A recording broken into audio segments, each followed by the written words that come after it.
Welcome to another edition of Plugin Police. Today we're gonna play around a little bit with sidechaining and explain a little bit what you can do with sidechaining.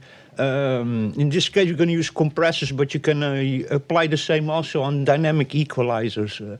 Sidechaining, what it is actually it's a plugin. So for example a compressor or a dynamic equalizer who is by sidechaining that you can adjust here to which channel the compressor is listening.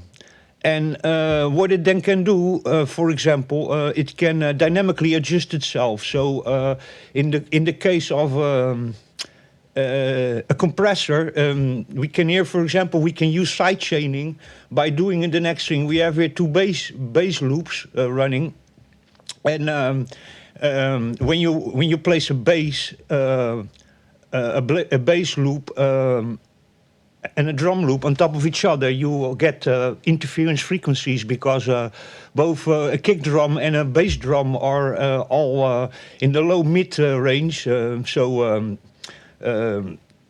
The low end, and there's lots of information in there. And in music, the information that we feel the most in music is in the low end, and then what we hear the most is in the mid and the high end. But there's a lot going on in the low end, and what you get is frequencies interfering with each other. Now there are two ways of doing that. You can, of course, what helps already really a lot if you play your tracks in mono. So drum tracks and kicks, you should actually mostly run in mono, and then pen them left-right. And like that you can prevent phase cancellation when phases are interfering with each other. But even without that, we take an example. We have here two bass loops for trance.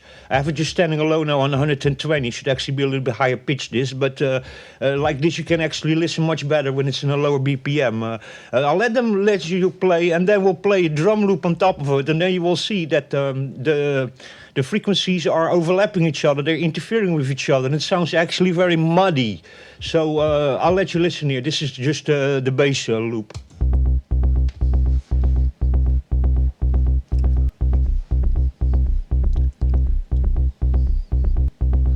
Okay, now we're gonna go here and we're gonna put a drum loop on top of it, a kick drum, and you will listen very quickly what I'm talking about.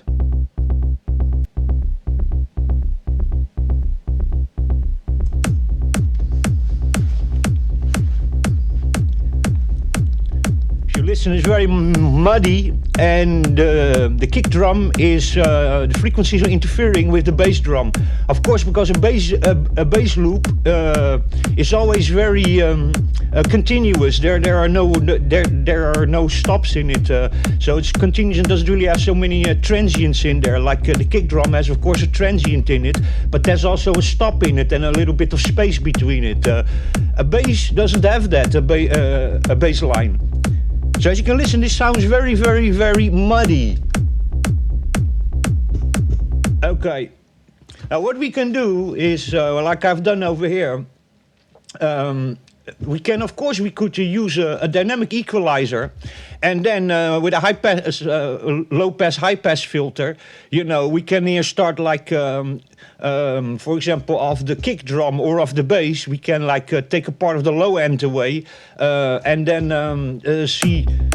So you see there's a lot here in the low end, of course, because we're listening to a kick drum. You see everything is here in the low end.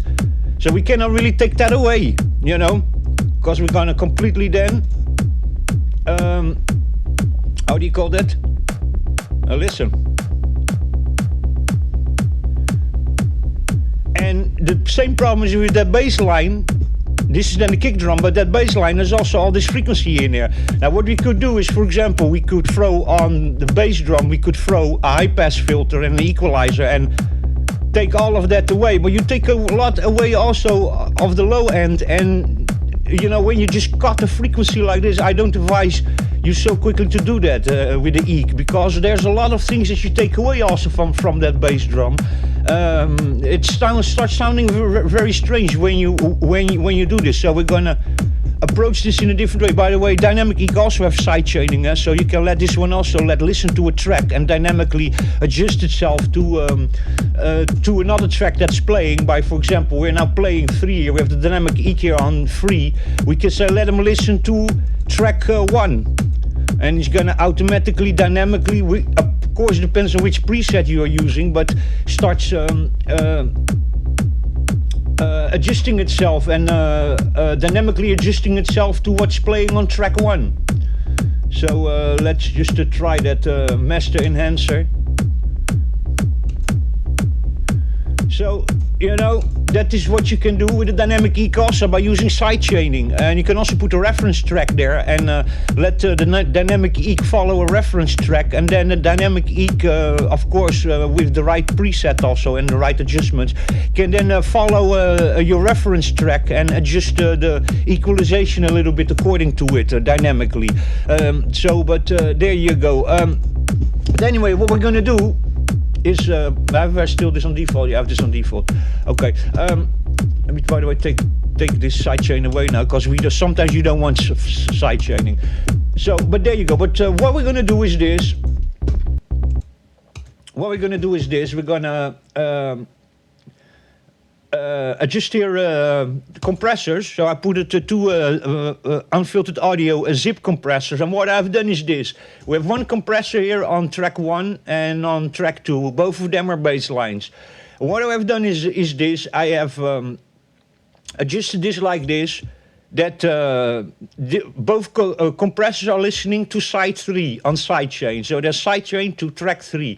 Track 3 is the kick drum, and then both compressors are adjusted to compress on kick drum. So I'll let you listen now without, and then I will engage the compressors, and then I'll let you listen what it sounds like. Put the kick drum over there. Engaged, compressor 1 and compressor 2. So this is compressor 2 and this is compressor 1 on track 1 and track 2. So there's both bass loops over here, but what they're now in this moment doing is every time when there is a kick drum, it's over here compressing the bass. So you can see that over here. So every time there's a kick drum, the compressor is compressing the bass. And what you get like that is, it's a lot less muddy. Frequencies are not so much interfering because it's being compressed down. Now you can also do this with a Dynamic Eq by also adjusting your Eq, that on certain frequencies he's listening to sidechain, and over there he's then cutting a frequency. But cutting frequencies is always very, very, very complicated. Sometimes you take a lot of things away from music by killing frequencies using equalizers, and this, for example, sounds much better, and you haven't really taken anything away from the bass. You're just only compressing it in the moment that the kick drum is there. So it starts being a lot less muddy, and when the kick is playing, then the bass is being pressed down, so they're not interfering so much. As you can listen, let me turn them off. Now I turn them off.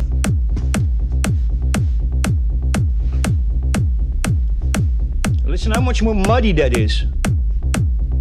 Now I'm going to turn them on. Number 1 is on and number 2 is on.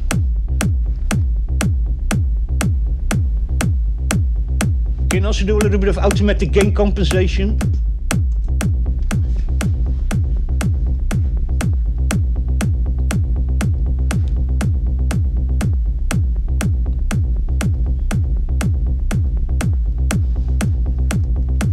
Now turn the gain compensation off. It's a little bit more in your face.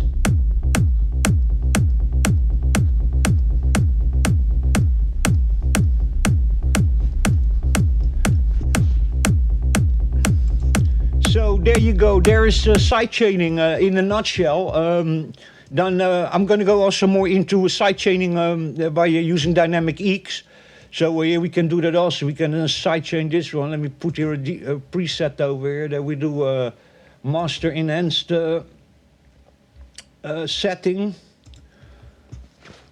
And that is on number 3, and then we can cut the part of the high, we can cut off. Let me display this.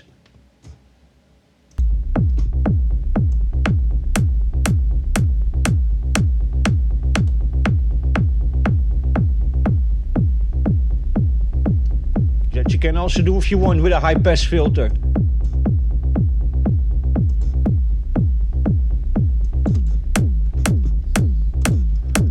Put the master enhancer on it. Now in this moment it's not listening to anything, but we'll let it listen to track 1.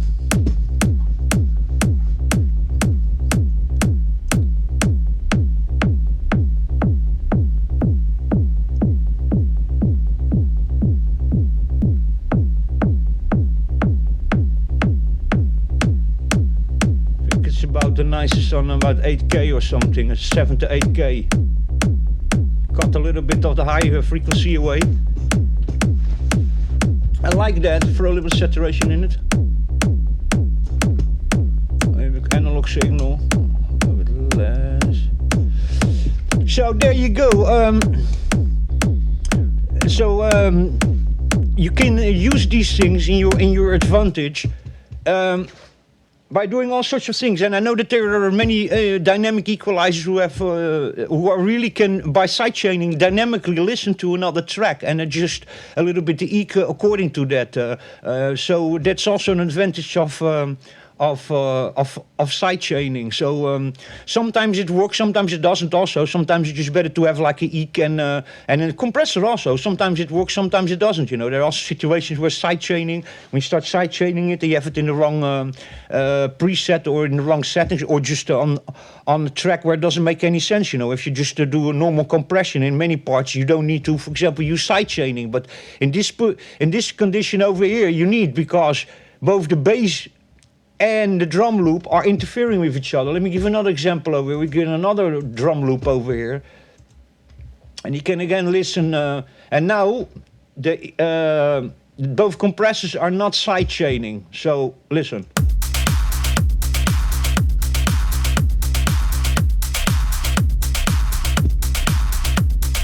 I need to put, by the way, this one also a little bit more master enhancer. And then let this one doesn't need to sidechain in this case.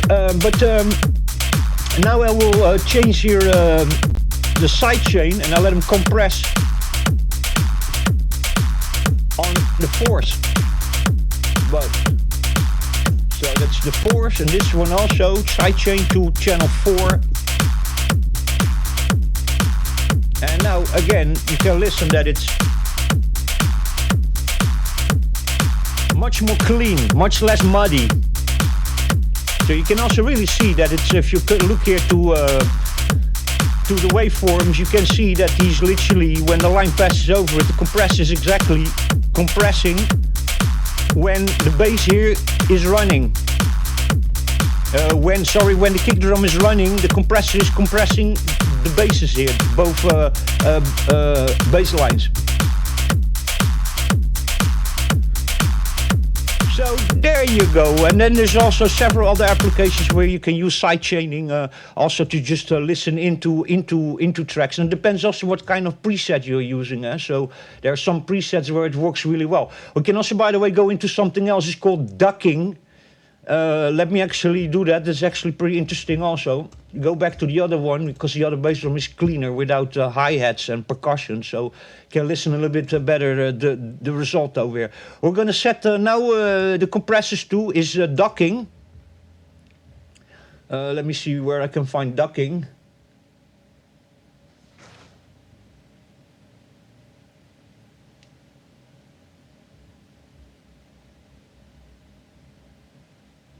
Duck on dub, anti-duck. So we'll try here this one. Yeah, there's more versions of ducking. Let me see if we have here another ducking also. No, full mix. We do full mix. We do dug on dub. We are sidechain to track 4, but we have to sidechain it back to track 3, and then the other one also. So we are now on compressor 1.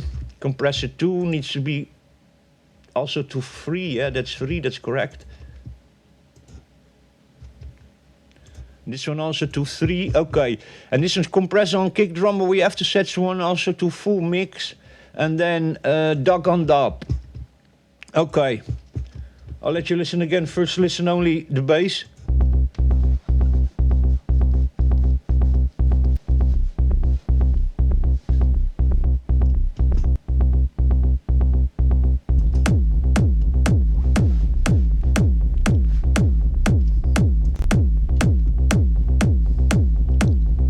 Now you see over here that this is very different. Is what we have done now.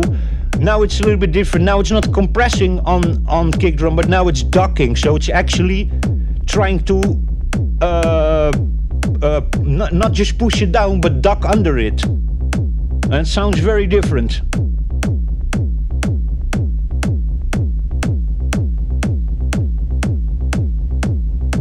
So now it's actually the other way around. Now the bass drum is playing, and now actually what he's doing here is when the bass drum is playing, he's actually pulling down, not pushing down, but pulling down the bass loop. So he's ducking it, he's ducking under it, instead of just pressing it down. So there you go, you know, there's side chaining on compressors, and on dynamic EQs you can do the same kind of thing. So it's very, very, very interesting to use sidechaining.